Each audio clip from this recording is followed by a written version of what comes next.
Who's on your shirt today?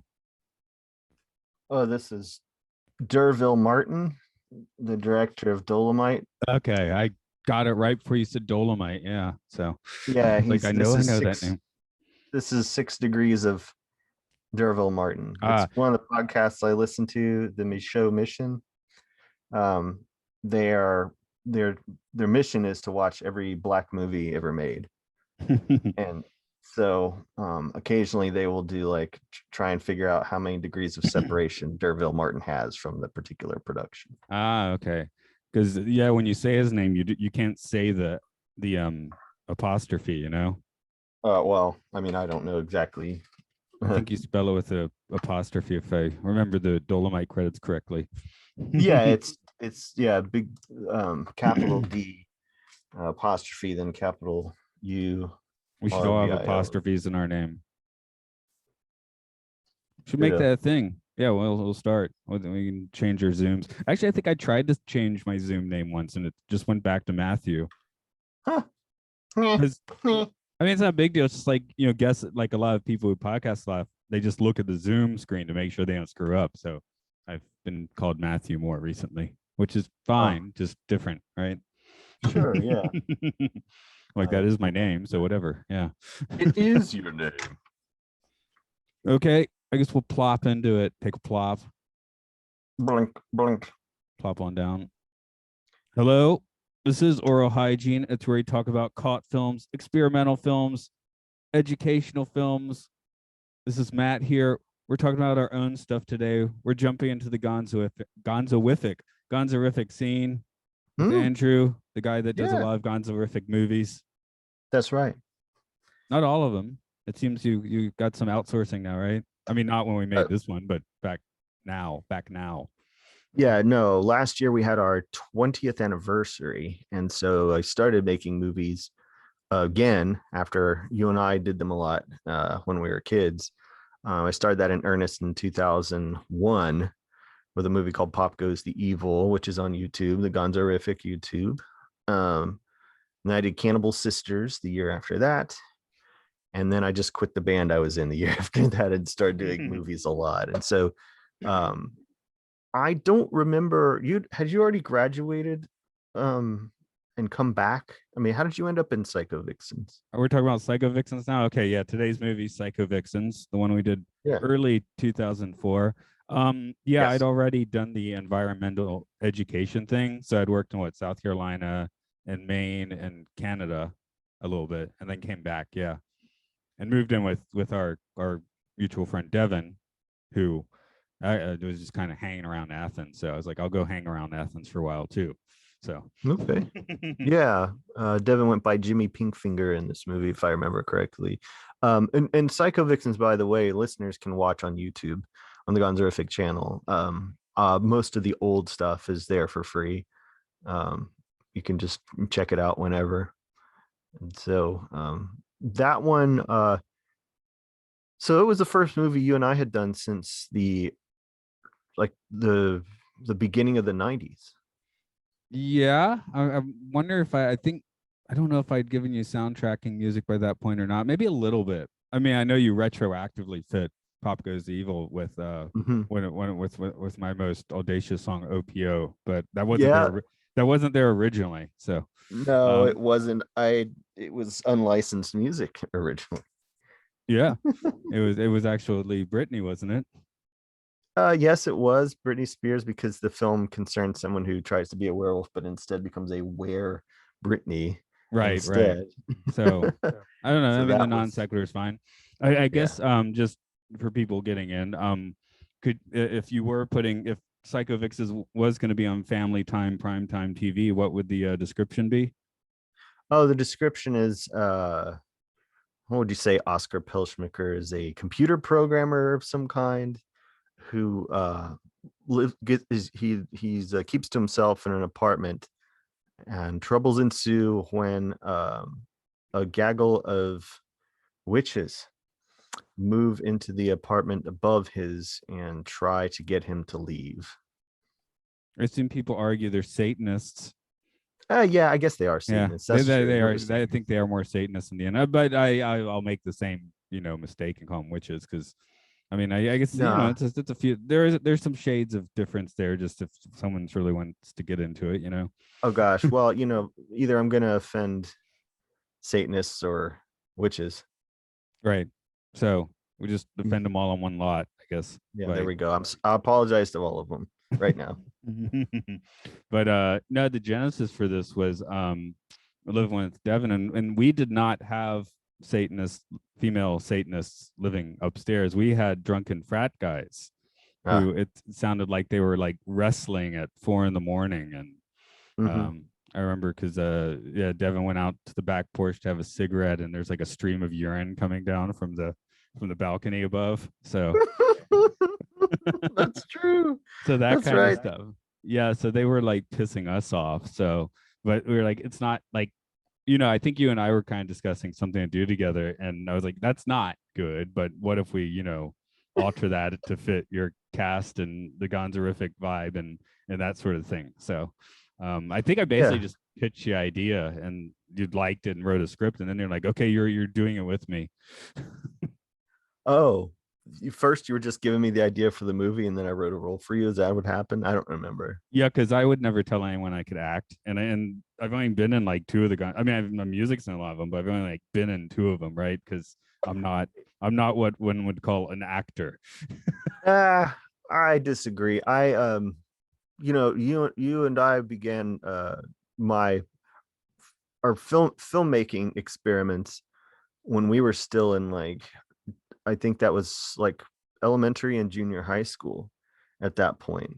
And we did that for probably 2 years. We were making everything from short films to animation, commercials, music videos, talk shows, and even like a precursor to Jackass at one point. And so yeah, we filled up about 40 tapes worth of stuff. This is VHS camcorder. And we just would sit around and watch it to make ourselves laugh. There was, of course, no possible thought to anyone actually ever seeing it. No, a lot of it's unviewable for other people. So some of it's not. Some of it's actually pretty entertaining, of course. But Oh yeah. there's Yeah. some wheat and chaff or whatever there. Yeah, I mean, eventually I'll make a dedicated YouTube channel for it and put it all out there. I mean, I do think it needs to be somewhere besides in, old corroding tapes, which I've still got. So that would be, it'd be fun. I don't know when I'd do it, but it's definitely a thought. But my point in saying all that is that I thought you're a great actor. And so I didn't have a doubt in my mind that it would be really funny. And so you want to talk about your character a little bit, Oscar Pelschmicker the third? There isn't really a character there. That's why I'm kind of saying I can't act. I'm just like Ah, I'm just if you don't, I will. I'm just screaming at the camera. He's just supposed to be the Uber nerd, because my roommate was a programmer, so that was part of the thing. We just kind of incorporated that in because he did work from home, and was probably making 4 a.m. noise complaint calls to the cops. So not quite as fun as in this movie, but Sure. Yeah. but, so yeah, we weren't trying to do him. He's a cool guy, right? But I was just trying to go for, okay, stereotype horrible nerd computer Mhm. programmer guy that doesn't leave his room, basically. Yeah. Now, this was when we were kids, we never wrote anything down for the movies that we made. There was never a script at all. It was more of just like, I had to edit in camera. So we'd talk about what we were going to do, and I'd say action, then hit the button. And then I hit the button when the scene was over, and then I'd say cut because, yeah, there was no really going back and editing unless you wanted it to look like total garbage. And so this was, I think, the first time that you and I worked together from a script as well. Right, which yeah, you definitely wrote the script. I mean, I don't know if I gave you any lines or not, but I'm not someone that I can write. I can sit down and write an essay or something, but as far as writing something like a script, I'm pretty sure I'd write the worst dialogue ever. And I had at that point a couple of years of experience with script writing as it was. Gonzoriffic had made, like I said, those first two movies, but in 2003 I really dedicated myself to it. We made the movies Buttonhead, Kill the Movie, and Hero Cookie all in 2003. And so I was coming off of that, just really wanting to, because I had my own camcorder by that point. And we were working with a digital 8. And so I was really eager to not only stop using so many people from Atlanta and making movies in Atlanta with my friends there that I had made doing music, but yeah, I really wanted to kind of focus in on Athens, making that happen. And I think you were kind of the gateway to that, because at that point, you had more friends in Athens than I did. Yeah, I had a little, people that would hang around in our apartment. You brought a couple ringers from Atlanta. I think we did the filming over 2 weekends, if I remember correctly. So, Yeah, oh, I definitely know that the person that poured the goat piss on Oscar character wasn't the same one that actually played the scene of the person holding the bucket of piss. right, right. So, yeah, I mean, we had to do a few random day shots because you and I just had some time on our hands. So, Yes. a lot of just fill-ins with me and stuff we do just on a random weekday. But I want to say it was 2 weekends of like actual shooting we did. But Okay. yeah, it's almost 20-year-old memories now. That's trippy. Okay. Oh my gosh. Yeah. Yeah. It's coming up on it. That's kind of crazy. But yeah, Whoa. yeah, I know we all felt compelled to go ahead. I think that, well, still the Gonzoriffic thing is to go with the stage name. So yeah. Mhm. Yeah. Yeah. So your stage name was Stuart Bowles. That's right. Which I guess I used again for doll face, but and maybe something Mhm. else. But yeah, not yeah. Usually I just stick my own name into. I mean, even this movie has my own name in it, just not for that particular. Yeah, you get screenwriting credit there, and also, for the music and stuff. So the other people you brought in, I brought in Jackie Spunk and Cookie J. Waters from Gonzoriffic, who had both been in the three movies that I just mentioned that we had done. And then Monica Pooler and Wendy Throb, who were dating at the time. They came in to help. No, Jackie wasn't in it either, was she? No. Actually, no, she wasn't. She was going to be, but had some kind of yeah. Oh, that's Some right. That's how I ended up with yeah, because I really was hoping to cast it all through Athens. But it's fine because they were people that I'd worked with a lot and knew. So Monica, Wendy, and Cookie. And then you brought in one was Devin / Jimmy's girlfriend at the time. She went by the screen name Ava Montgomery. That's right. Yeah, I'm sitting here stretching out. I'm like, oh crap, I can't remember everyone's screen names. I just remember the real names. Oh, right, right, right. I And then guess it probably doesn't matter that much, but yeah, basically, just the people that would kind of hang out and watch movies and stuff at apartment were like, hey, you want to be in a movie? Make up a crazy name for yourself. So, well, actually, they were the actual actors, though, weren't they? They actually did like theater and drama and stuff. I know that the one who played who was supposed to play like the earthy one, her screen name was Susan Forrest, I maybe. I I can't quite remember, but yeah, she was She actually was like definitely a with, trained actor, yeah, and then the landlord, which he I can't remember what his I remember his real name, I can't remember his screen name, but yeah, he actually had like proper acting experience and training and stuff. he was I just remember he has a very like sitcom looking credit at the end with the name plastered on it.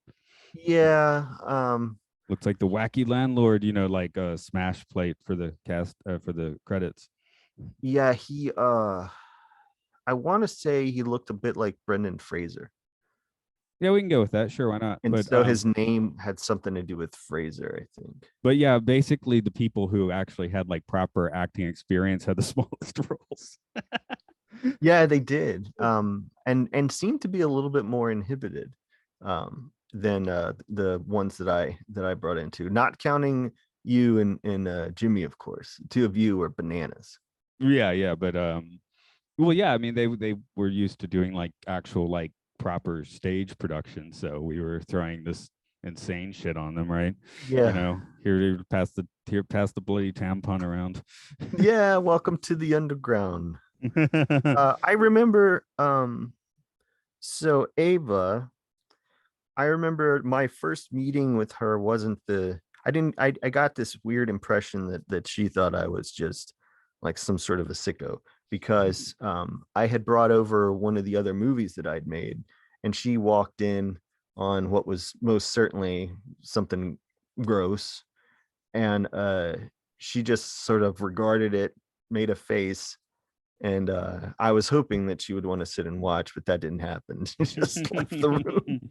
And so I think I related that story to her before we filmed, and she was just like, "Oh no, I just had something to do." And I'm like, "Okay, well, I thought you hated me." So I wonderful. mean, she's in the classic film, the black and white 30s stuff. So And I think she tried to do that with the performance. I think yeah, everybody was sort of unique in that way. yeah, she was trying to give it the film, the 30s film starlet vibe, and like you said, one of them's earthy, and then we have the dyed, well, at the time, the dyed in the wool Gonzoriffic crew doing their thing. So Yeah, they were the more kind of punk rock of them. Um, I I seem to remember coming up with the basis of it when we were headed toward Best Buy one day on the loop. that sounds perfectly possible. Yeah, I think we hatched the whole thing out on that just trip to the Best Buy and back, which was not long. And then I just went and wrote it. Back Yeah, then I used to stay up all night and write, and so we shot that at your apartment, the whole thing. right. It's so, I mean, to me, it always looks like one apartment because I lived there. But yeah, it's supposed to be like two separate places. So, Yeah, is that it was the Satanist apartment, which was the kitchen and that hallway and like a big like living area, right? yeah. We didn't use Jimmy's room because he was, except for his shots, he was usually working. Like he Yeah. was he was actually doing the Oscar thing in his room during like 80% of the filming. So, and we just bring him out for his shots, basically. Yeah, and I liked writing him as sort of the comic relief, so because as high volume as your performance was, and it's one of my favorites, and it was, skipping forward a little bit, PsychoVixens ended up being the first movie that I sent off to film festivals. That movie played in several countries in different underground film festivals around the world, and so it was also my first movie that got screened in Athens, Georgia, like a proper screening. It played during Athfest at the 40 Watt Club, with a place I'd never played as a musician, but my movie was punk enough to get played there at midnight during Athfest 2004. But Yeah, same here. Unfortunately, I think I'd taken my first trip to Japan by then, so I didn't make that, but it I was was actually happy to my hear about it. yeah, no, I'd had other screenings at the 40 Watt, but that one I think was the most technically um I can't, let's just say that whoever was running the show with the audio and visual really sucked the other times. But going back, um, do you remember anything special about the filming? The thing I remember most was that we took a break and went to Hunan, which has been bulldozed years ago now, but it's famous as having been the place where the B-52s formed, drinking a giant bowl of alcohol called the Flaming Volcano. Do you remember going there and having one of those? Oh yeah, yeah. That pretty much sticks in my brain too as one of the big experiences, and then we went back and I think I murdered everybody. Yeah. Briefly, the story is it's just a series of gags, which is how Gonzoriffic movies used to be made. We just had a bunch of weird stuff we wanted to see happen, and then we had to make all of it make sense by writing a story around it. And so there were gags like the pee. My favorite, I think, was the the ghoul, which I believe was your idea. Oh, right, right. Coming out of the bathroom or the closet or whatever it is, and that's Cookie under there, and she terrified you. Yeah, I didn't like it. It was really scary. I'm still to this day though. I mean, we just shot a movie called Stay Lost, and there's a character that's like a scary clown that levitates through a hallway. And even though it was on a chair with people pushing it, through the camera just see this terrifying image, and I'm like, okay, cut. We're not gonna do that again. So you're not a clown guy. I mean, I'm just not a people coming at me with weird shit kind of a guy. I'm just not. And so but there was also I remember using my building a great library of farts, which I still use to this day, in the scene where I guess Oscar gets an attack of farts. Yeah, you just discovered the fart soundboard and we thought it was funny. So Yeah. So we gave him a 15 or so different farts that come out. There was also the tampon scene. That actually there was a little bit of a problem there. Do you remember? you can get into more, but I know that is the most divisive thing about this film, just for being, relatively disgusting.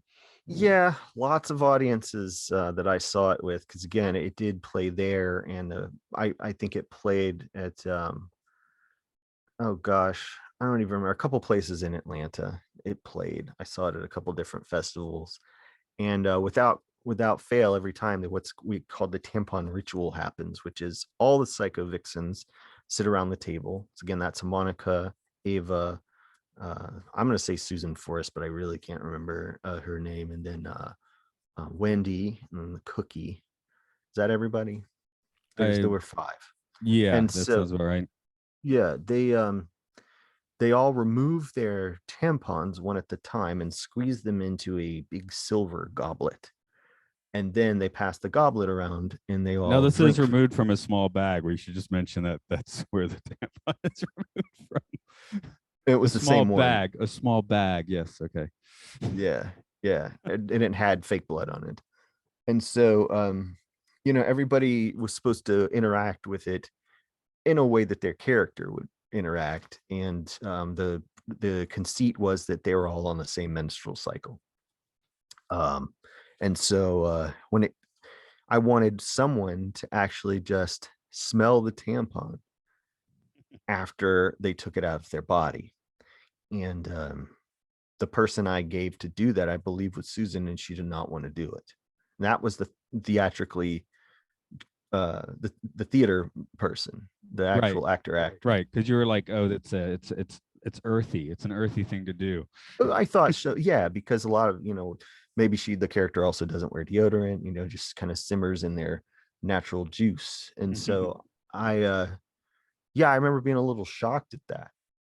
And of course, Cookie right away realizing that this is a great gag in the movie goes, I'll do it, you know, That because if works because she was the evangelical Satanist, so and it worked.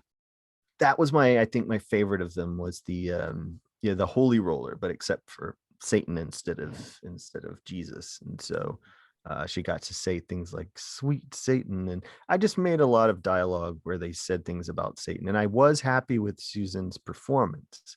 There was a part that she ad-libbed where she's knitting and goes, I hope Satan will enjoy his muffler. I didn't even know what that was. I just said, that's great. And also we got the outtake with her where she's like reading the story from the porno mag or whatever. That's pretty good. That's the Yeah, bonus feature. won't pretend to smell a used tampon, but yet reads from a porn magazine. I mean, it was funny. Dramatic You know? reading. Yeah, it's good stuff. So yeah. Yeah. And so your character murders everyone. Was Jimmy drunk when we got back to the apartment after having that flaming volcano at Hunan? um yeah, yeah, honestly I don't remember exactly who was what, but yeah, I think people are relatively buzzed for filming murders. No one was hurt. We had the character of Oscar go around and with the machete, fake machete, and that was some of my favorite stuff to edit because I just wanted to make it as nuts as possible. You were great. Oh, I don't want to skip by the discovery of the body. At one point, Jimmy's character, Rudy, who I named after the movie Born in East LA, Cheech Marin's character, he is killed. And you call the landlord or something. And pull And the bloody tampons out of the bag and yeah, talk about you're how like, there's you'll been a find a murder. body in here. There's been or no, you say the body's in here. And so you pull out what you think is going to be a body part from this bag, and the landlord is watching you. And then it's just the tampon. And we had the great dangle in front of the camera. And while it's dangling, you say, it's Rudy's blood. There's been a murder. Yeah.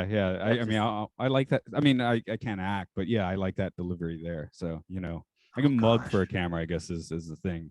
I can mug it for it. I just worked. can't do. Well, that's the thing. It I mean, worked. it's like I'm not.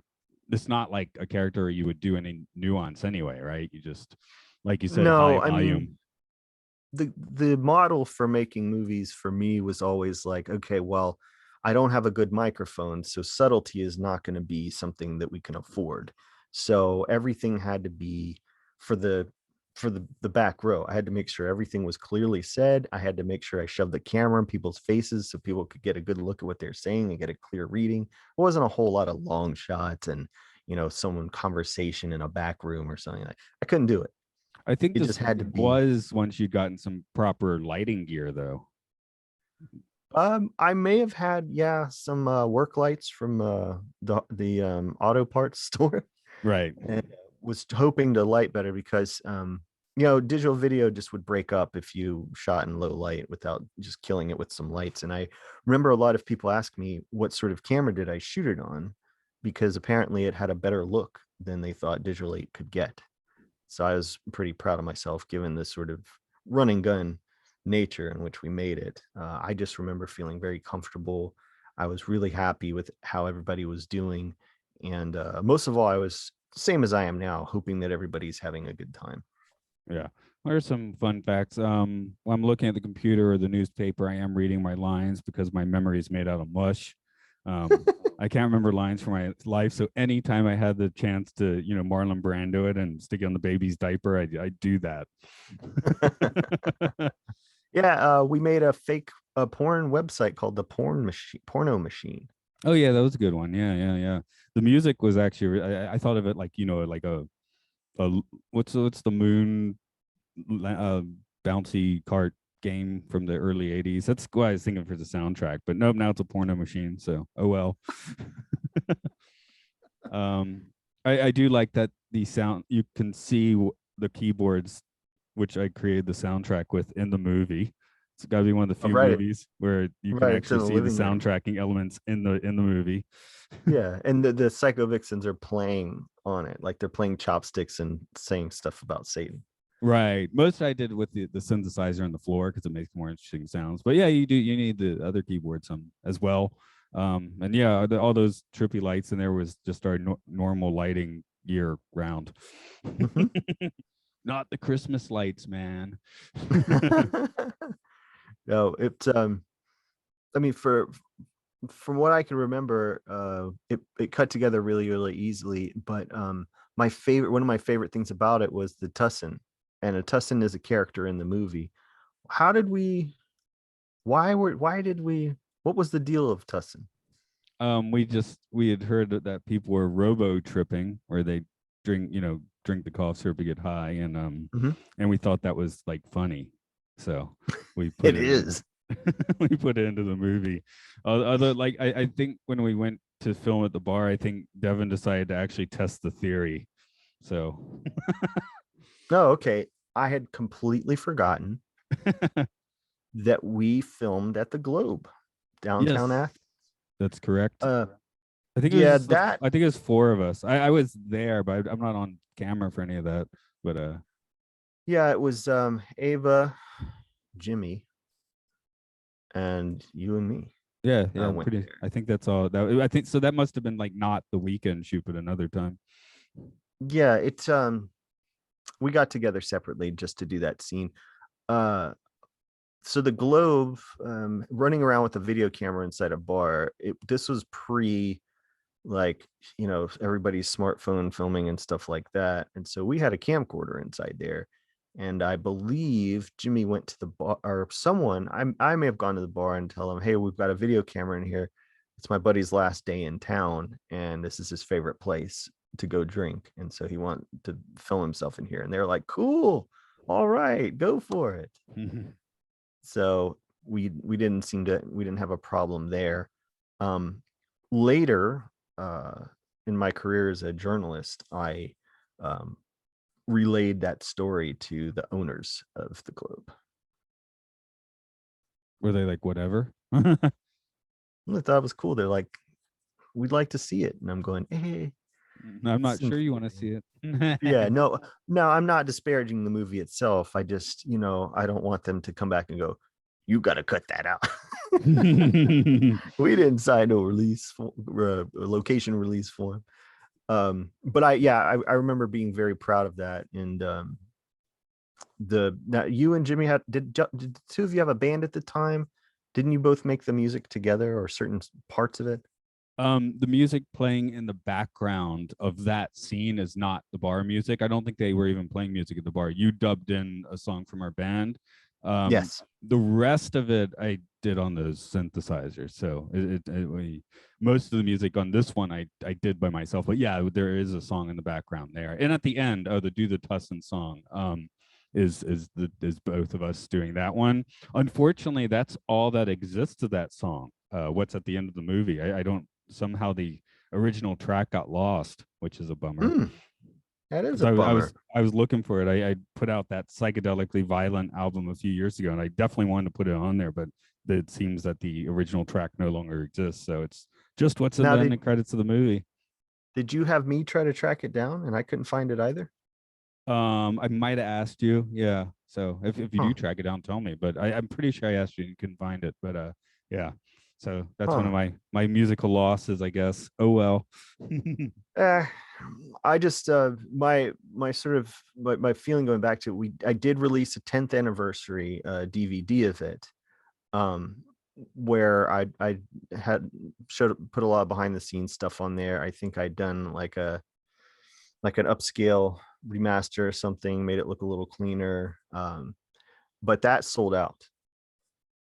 And I was like really kind of amazed by that. A lot of people still really love PsychoVixens, and I don't send my movies to film festivals anymore. So I want to say that one went to the most film festivals out of any movie that I've made.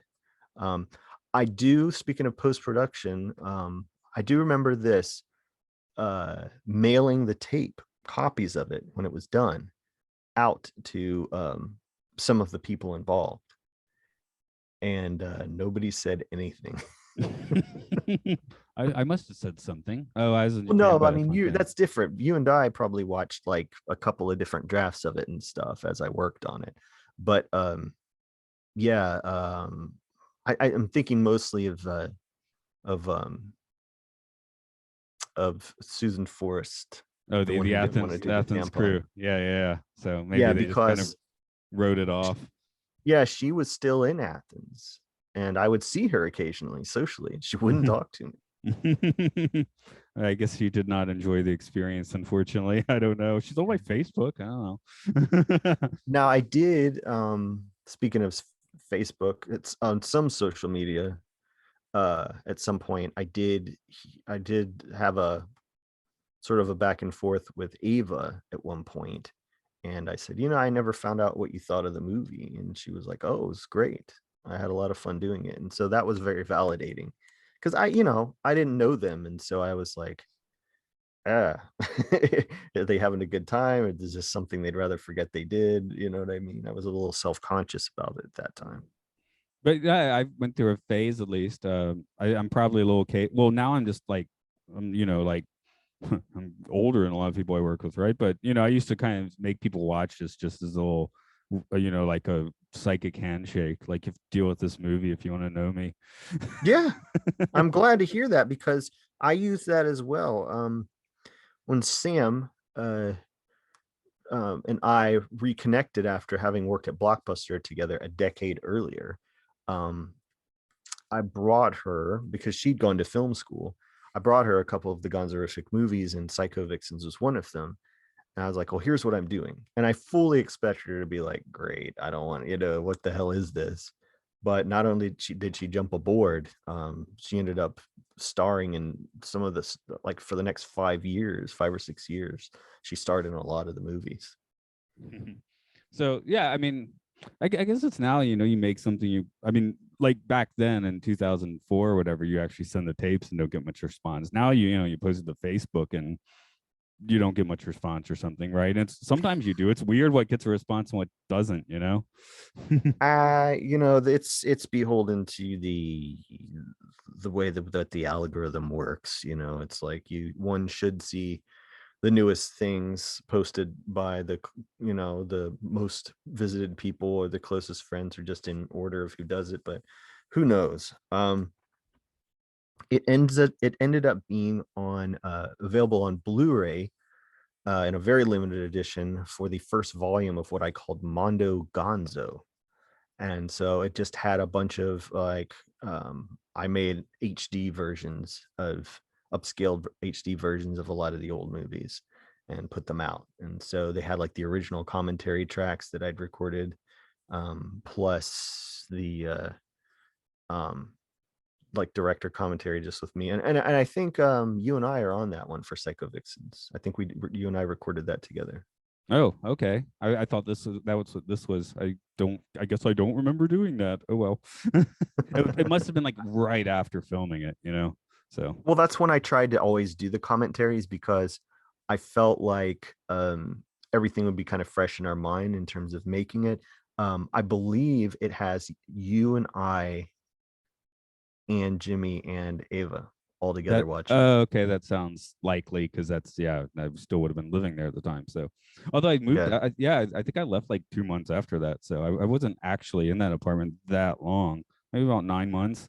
It's Well, I was gonna say we certainly made great use of it. It was a lot of fun, and at the time in 2004, there was an organization called Film or Athens Film Foundation, and somehow they found me. This was before YouTube. This was before I think before we were even able to use Facebook, and so they must have found me on MySpace or found my website or something because Danielle Robarge and Kamala Lyons.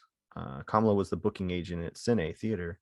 Yeah, they were both the ones who kind of discovered me and got me the screening at the 40 Watt. And from it wasn't maybe 3 years later, the Cine nonprofit art house theater was built, and we've been playing our stuff there year in and year out ever since. I guess this one's interesting for what you do is for length. You've made what, like maybe 2 features, is it? And but most of the films are what, 10 or 5 to 20 minutes, whereas this one's kind of this weird like mini feature, what, 45 minutes or so. Is it 45? Well, I'll say this. I, for some reason, was hitting about 36 minutes with every movie I was making for the first couple of years of Gonzoriffic. I don't know why. Buttonhead, Kill the Movie, Hero Cookie, PsychoVixens, most of them all those are around the same Oh length. yeah, PsychoVixens. I just looked. It is actually 36 minutes exactly. See, that's wild. Yeah, a lot of them just hit that spot, and I don't know if it was because I hit 36 pages of script and I was always done. I know that Act 3 was always a problem for me because I was rushing to get to the end because I was excited while writing it. Because I believe even Blood Witch and I'm in the Basement were both around 36 as well. Humbenstein's the one that's around 45. Okay, maybe I crossed the wire there. So Yeah. But anyway, what made me happiest about PsychoVixens is that you and I got to create something together, in the realm of movies, which it really sort of it was a neat circle back for me to the beginnings of some of the creative stuff that you and I had done together. And so for a while, like you left, and so people only knew you through the movie. They're like, oh, that's the guy that does all our music, you know. And now when I screen that one called the mime died at the mall, which is shown in public about 5 times, they see you there reprising your role from The Day the Earth Went Bald. And the reason why they know The Day the Earth Went Bald, which is one of the ones we made when we were kids, is because I've shown that a couple of times. Like I think I showed it on my birthday a couple of times, and then had one called The Vault of Gonzo, which was just random stuff, So people actually they associate those two with you. Okay, that's cool. I can dig that. I mean, I've barely been on screen other than this, so Yeah. because yeah, it was weird the first couple of years because I guess Gonzoriffic is such an Athens thing now, but the first years it's like you lived in Athens, but it was like an Atlanta thing. So It was. yeah. Yeah. No, and my bands were the same way. It wasn't until 2005, which was after that screening, that I began to then meet people who knew who I was.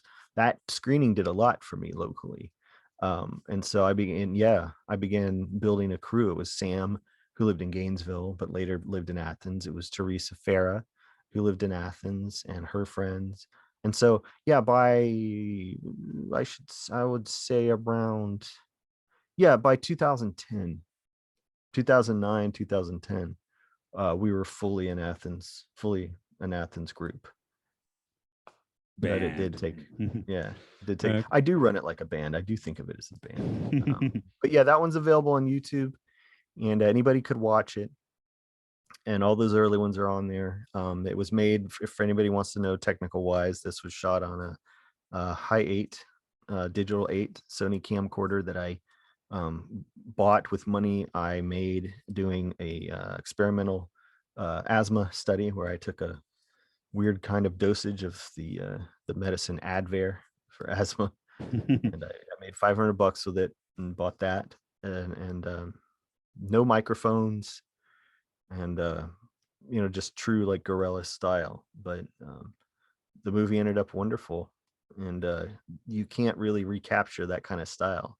Things have gotten so slick now, and with 4K that it's, you'd have to, it would be hard for me to recapture the energy of PsychoVixens, I'd say. Yeah, that's what happens when you had 20 years, because at the time we'd be like, oh, we're making this now, but oh, what about those crazy 80s things you'd find on the VHS shelf, right? So I guess it's aged out into one of those.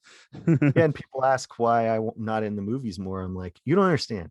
Me and Matt were in everything because no one else, it was like no one else we could call upon, not really. So you go back far enough, we're like 3 or 4 characters in everything. Yeah. So we had enough of it. That's the YouTube. I guess shout out, since this is a very Gonzoriffic centric podcast, go ahead, shout that out and what you're up to with that now. Okay, Gonzoriffic, GONZORIFFIC.com. It's a link tree, so you can rent or stream a couple of our new movies, Bad Girl Dracula and the Space Boobs in Space, the ever popular Space Boobs in Space. We're in the process of making a Blu-ray of and DVD release of Jugsaw, which is our new mixtape. The Blu-ray is sold out of Areola Jones and the Home Video Vixens, but you can still get that DVD at gonzoriffic.com, as well as DVDs of Bad Girl Dracula and Space Boobs in Space. And I guess, we shot a few movies this year. Die Liner is done. And Stay Lost is done. And so I don't know, we might do Nude Witchcraft this year. I'm not sure, but whatever happens, I think we're going to go for a later in the year screening in Athens, Georgia. If you're there, I believe it's going to be December 2nd and 3rd, but it's not finalized yet.